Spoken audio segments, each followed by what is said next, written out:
Good morning. Today we are on day 321 of our 365 days of Bible study, and we are turning to the Gospel of St. Luke to see what is unique in Luke's account. What is his contribution to our understanding of Jesus?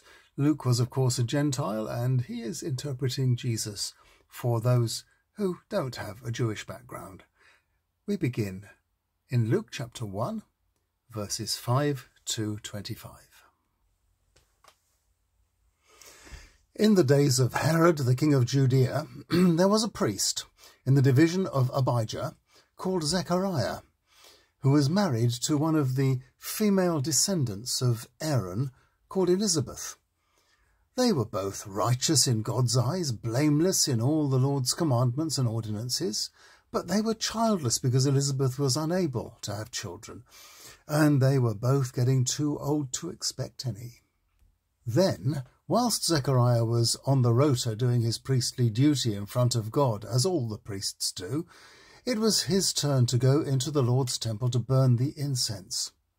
There was a great crowd of people praying outside. When it was the time to burn the incense, an angel of the Lord appeared to him, standing on the right side of the incense altar.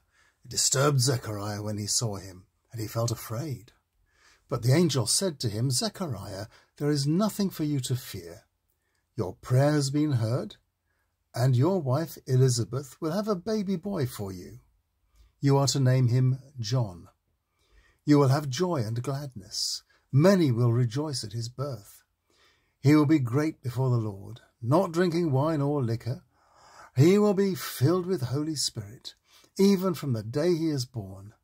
He will turn many of Israel's descendants back to the Lord their God, going before God in the power and spirit of Elijah. He will turn the hearts of parents to their children, and the disobedient to the wisdom of the just.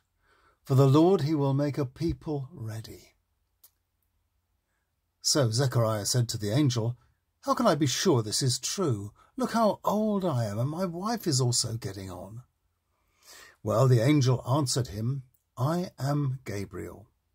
I stand in God's presence, and he sent me to speak to you.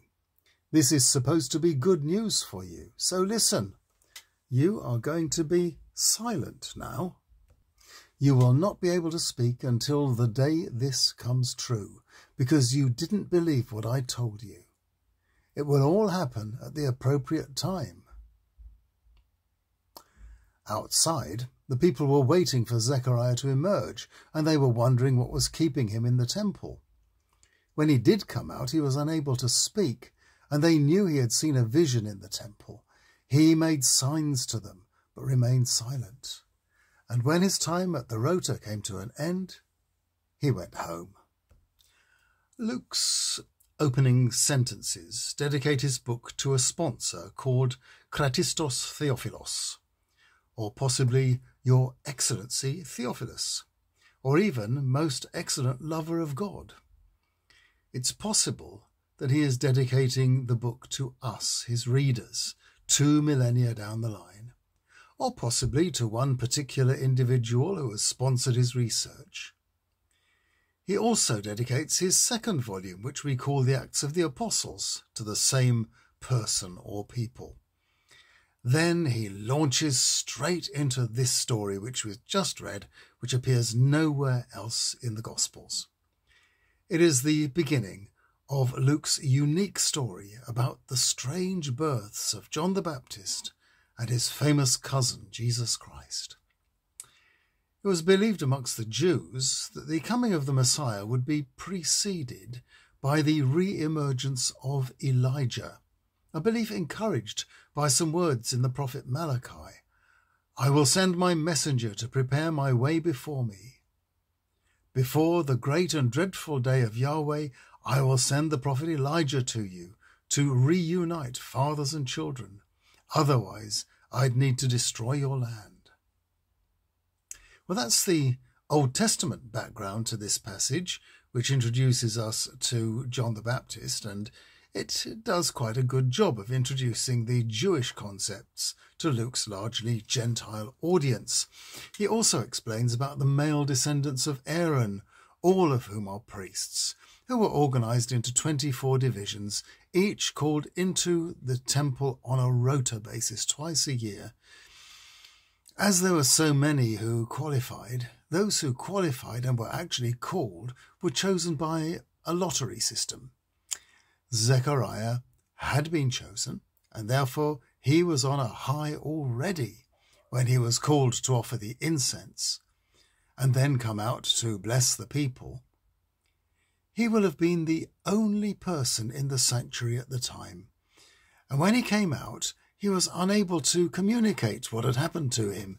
It was common amongst the Jews to speak of God's presence as his angel, and Luke had obviously warmed to this usage. As God can be neither heard nor seen, we clothe our encounters with him in this kind of accessible language. So Luke has set the scene for us. God is about to intervene in human affairs. Luke was a Gentile. He was used to the pagan imagery of Olympian gods disguising themselves as humans and interfering in human affairs. But this is not an Olympian god. This is the high God, the single God of the Jews, the real God. And now things were going to change forever. Zechariah finds all this rather unbelievable, considering his age and how close his wife was to her menopause, but to the real God, the impossible can become possible, and Zechariah is silenced until he sees it for himself. Well, tomorrow, another contribution exclusive to Luke, the scene when the Virgin Mary is visited by God's angel Gabriel. I'll see you then.